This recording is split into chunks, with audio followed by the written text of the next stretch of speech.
Hi, Snow. Hey, how are you? I'm fine. Good, good. Are you in the cafe today? Yes. Nice, nice. What are you drinking? I will. I drink a red tea. Red tea. Okay. Nice, nice. Cool, cool. Yeah, what have you been doing since our last um call, the last time we met?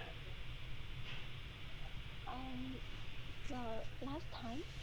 Since the last time we met, what have you been doing? I know that you were telling me that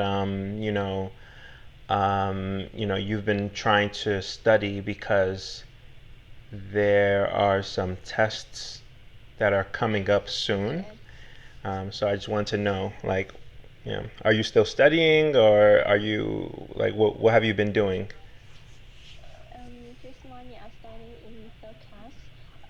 And I study. It's about um in it is taught the clinical skill. Yeah, clinical skill, and Okay. that skill about use AED and uh, uh, and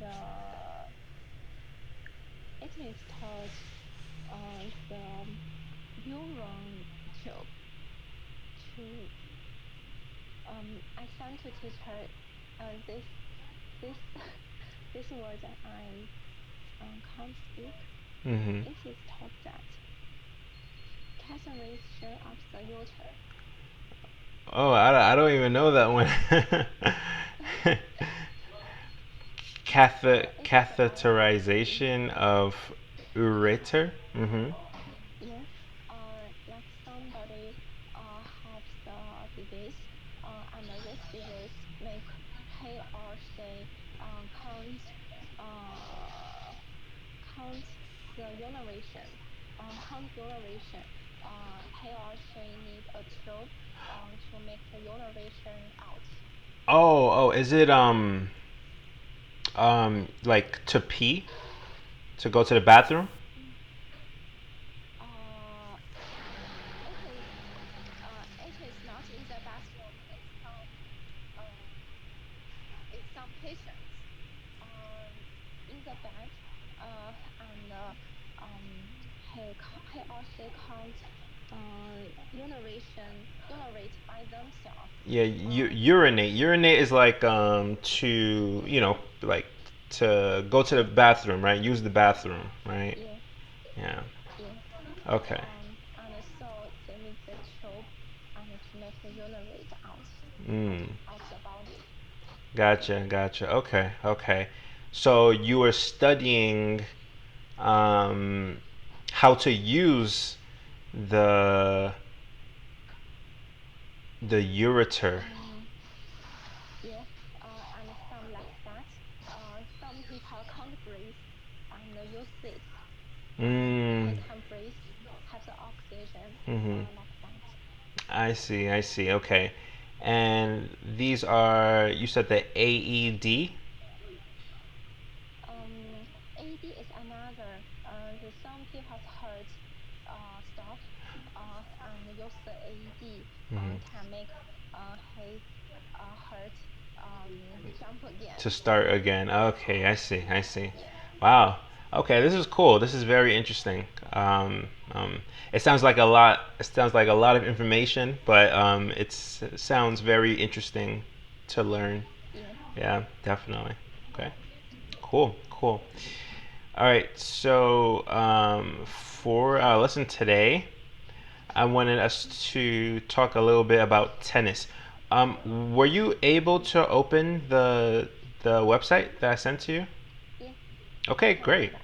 great, great. Okay, so do you know about tennis? Do you know like the sport tennis? I listen that, but I can't play that. Um, Okay. I know that it have a ball, and Hmm. that ball sometimes is yellow or green, and uh, have lot. Yeah. uh, and to put to beat that. Yeah. Exactly. Yeah. You just hit the net back and. I mean, you hit the ball back and forth over the net. Yeah. Yeah. Okay. Cool. Cool. So basically, there's a very famous tennis player. She's a very famous tennis star. Her name is Naomi Osaka. She's like the number one tennis player in the world right now. Um, Yeah. and right now she's making a lot of she's very famous in the news right now because she decided to not play tennis in this tournament. There's a very famous tournament called the French Open, and she decided not to play. So a lot of people are shocked that she did that because usually the number one player plays in the tournament, but she decided not to play, and so this was a very big news. Um, so yeah, but I want to just talk about tennis in general, and then we can talk about why she decided to do that later on. All right. So we're going to talk about the U.S. Open tennis tournament. Um, Mm, yeah. yeah. The U.S. Open is held each in fact held each year Hmm. over a 2 week period in late August and early September. Since 1978, all the U.S. Open championships have been played on the Acrylic. car acrylic Hmm. acrylic hard courts of the U.S. Tennis Association National Tennis Center uh, in Flushing Meadows, Queens, uh, New NY. York. Yeah, yeah. So yeah, yeah, yeah. Go ahead. New York is the U.S. Open consists of championships in five main uh, cat- categories. Hmm. Categories: men's singles and doubles, women's singles and doubles, and mixed doubles. Okay. All right. So it's men's singles and doubles. Doubles. Doubles. Doubles. Yeah, doubles. So, do you understand what they mean when they say singles and doubles? Singles is one people to one people, and the doubles is two people. That is event, and the event have two people. Yeah, exactly. So singles is one person, not so it's one person versus one One person. person. Yeah, one person versus Yeah. one person, and then two people versus two people is doubles. Yeah. Um, and you see that the U.S. Open is held. It's a tournament that's held in Queens. So this is in New York. So it's always held in New York, um, and it's been it's been going on since 1978.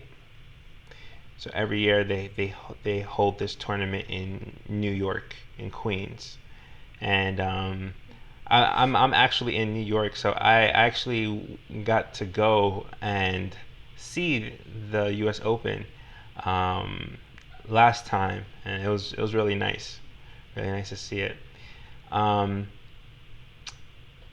so if you scroll up to the picture, um, do you see the picture with the tennis court? Um, If you scroll up, in that oh no, no, it's not that one. that Yeah, that one. Yeah, so if you look at it, so in the reading that you just read, it said that the court is acrylic, right? Acrylic hard courts. So if you look at the court in this picture, you see that it doesn't it's not really grass, right? It's not grass and it's not like real like material.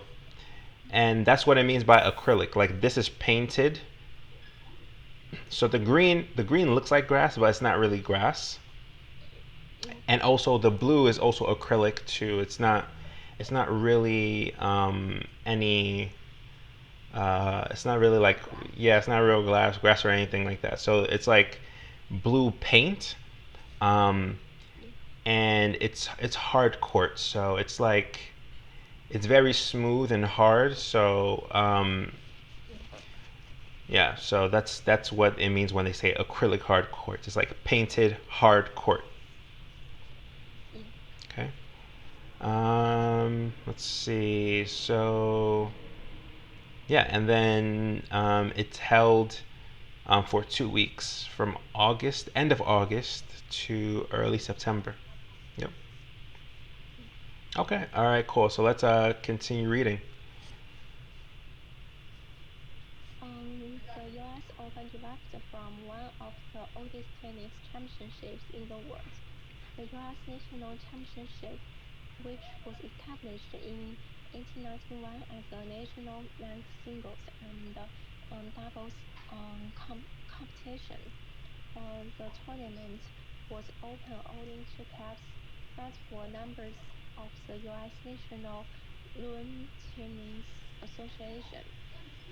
The event expanded to include women's singles in 1987, women's doubles in 1989, and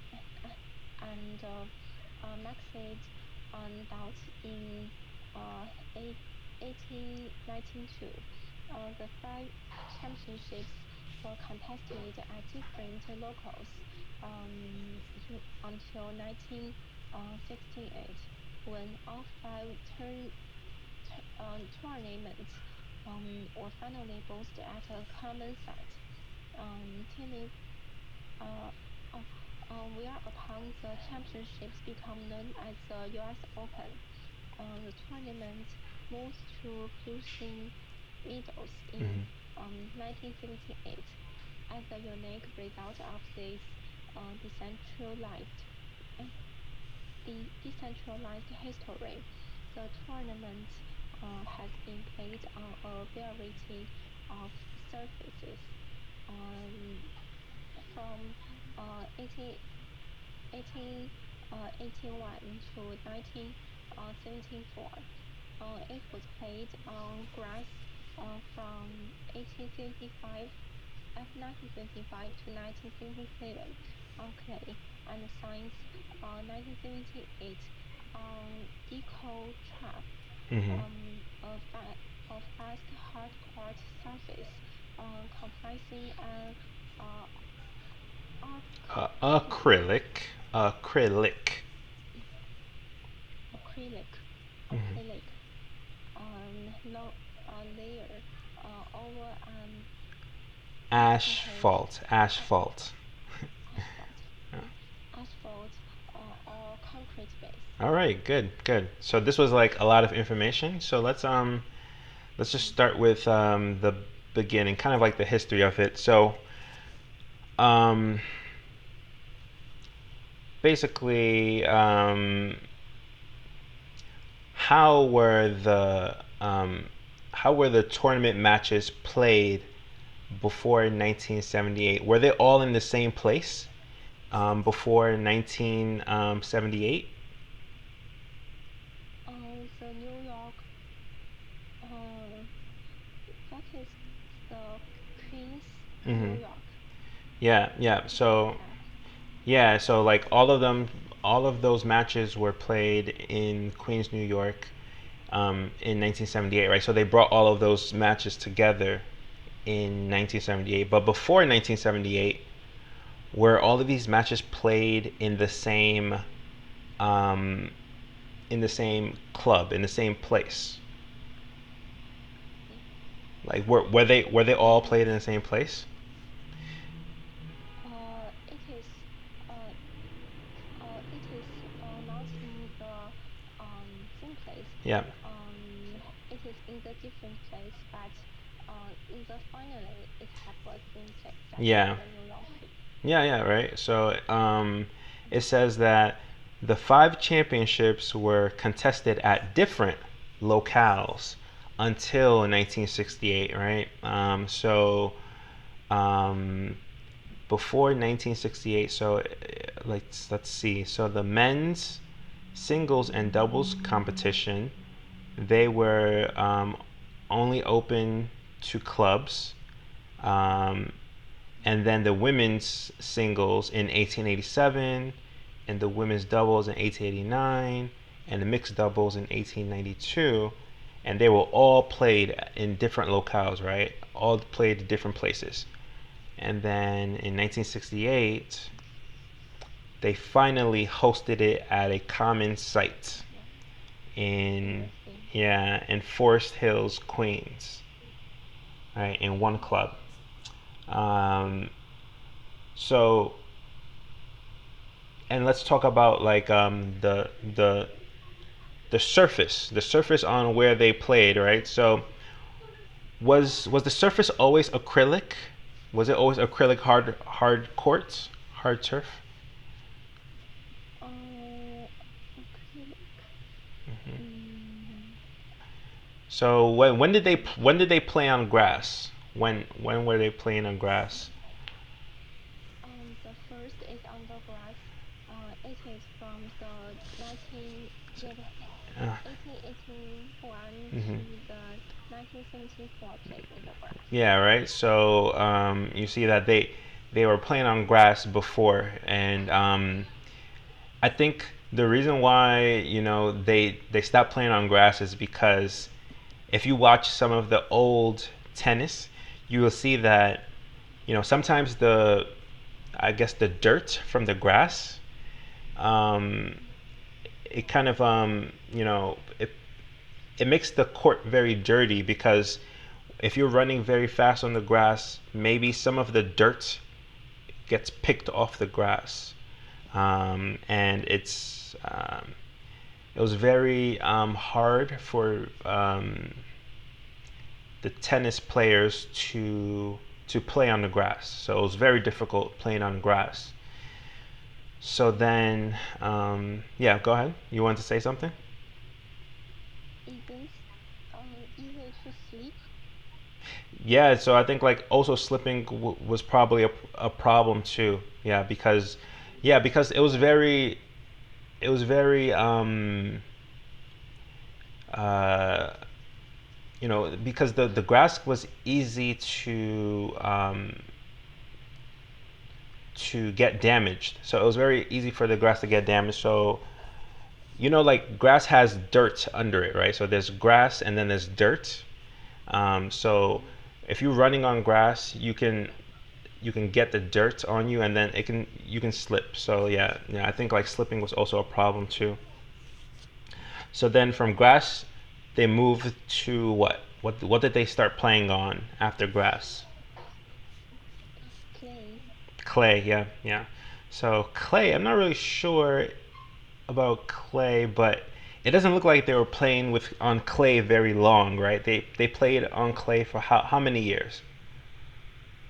On the 1975 to 1977, only 2 years. Only 2 years, right? So I don't think clay was a very good choice either. Like maybe clay wasn't very good. Um, so then after that, they moved to Deco Turf in 1978, right? Deco Turf, and that's the one with the hard court that has the acrylic, right? Acrylic over asphalt or concrete. Yeah. So acrylic is just like it's like the layer that makes it smooth. So like asphalt, concrete is like very hard. Asphalt is also hard too, but like when you put like acrylic on top of it, it makes it very smooth. So even if a player falls on the floor, they don't scratch themselves or they don't hurt themselves either. So I think that's the reason why they use acrylic. Yeah, yeah. Okay, okay. Mm, All right. So let's go to the next one. if the main crowd at the US Open is 2 million, two, 22. 22,000 Hmm. seats, centers, 10 seats, Arthur, Arthur Ashe. Arthur Ashe Stadium, Hmm. which is followed in um, capacity, capacity by the 10,000 seat Louis Armstrong Stadium, Hmm. the 6,000 seat Grandstand Stadium, Hmm. and the smaller side courts. Good. Um, all crowds are late and therefore con- conducive to night play, and the inner crowds are painted blue to uh, facilitate facilitate um, the tracking of the ball. Like most major championships tied to professional sports, the U.S. Open is as much a media extra extravagant Uh-huh. extravaganza Extravaganza. Good. Yeah, yeah, yeah. Extravaganza. extravaganza and tourist attraction as a sports event, with special musical acts and family activities scheduled throughout the 2 week period. Yeah, all right, all right. Good. So the US Open main court, right? So when you're thinking about the US Open, just think of it like there are many matches going on at the same time, right?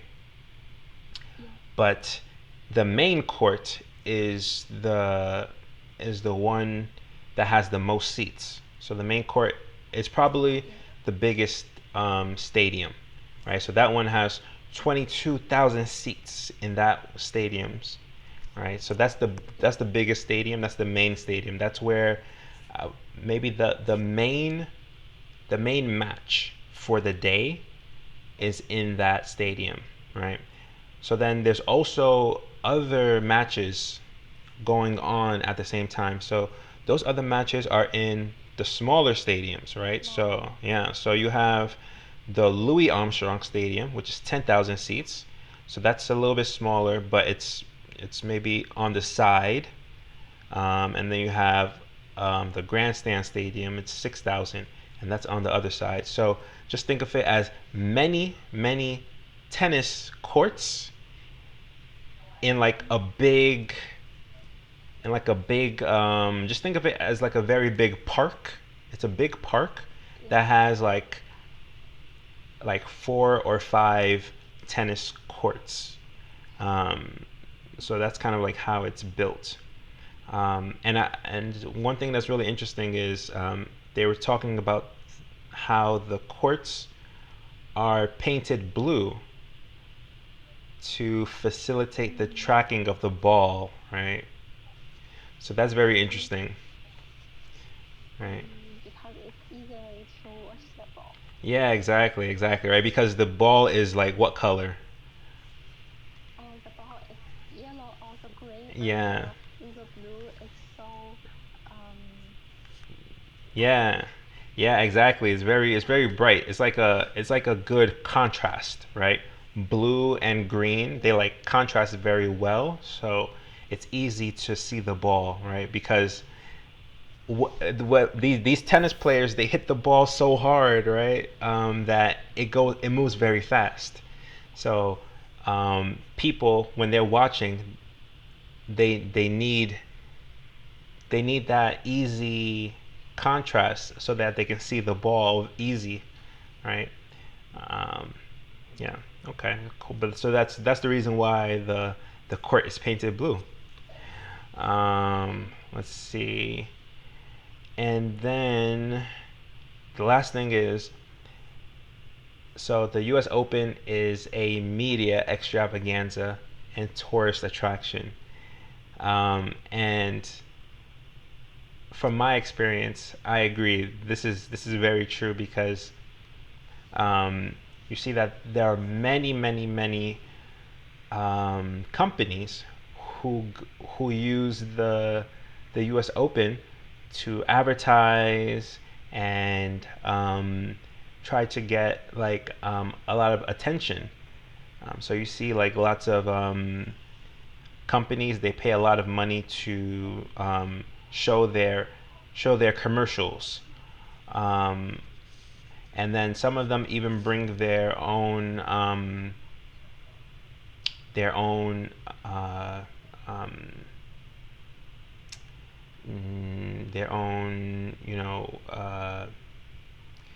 their own like merchandise. They bring their own um, merchandise so to yeah, it's like if they're selling like let's say a car company is selling a new car, they will bring their new car to the park and let people look at it and say, wow, that's so beautiful, I want to buy one. So that's like their way of advertising, because there's so many people that go to the US Open, right? There's 22,000 seats in the Arthur Ashe Stadium. There's 10,000 seats in the Louis Armstrong, and there's 6,000 seats in the Grandstand Stadium. So there's in total about like 40,000 people that they can advertise to, right? So they bring a whole lot of new things so that they can show people. They can show people who are um, walking around the U.S. Open. So it's a good way to advertise their new products. Yeah, their new products to the people. to show that. Yeah, exactly. So people can like sit inside of the car, and then they can't drive it, but they can sit inside and then just play around with the steering wheel. They can take pictures. Um, they can even buy like maybe like a hat or something like that, or like a shirt. So yeah, the companies use it as a very, very smart way of advertising their new products. Yeah, Yeah. yeah. Let's see. Let's read this last paragraph, and yeah. One of the most notable moments in U.S.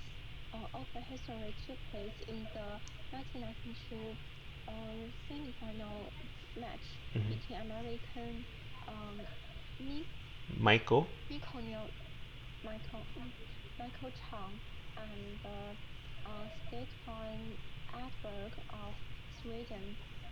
Edberg uh, emerged victorious that only after a grueling, grueling Hmm.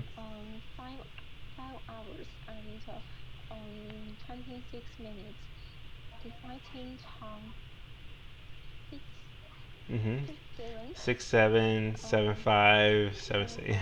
five 7-6 5-7 and 6-4. That is believed to be the longest match in the U.S. Open history, the longest women's match in the competition's history in terms of number of games.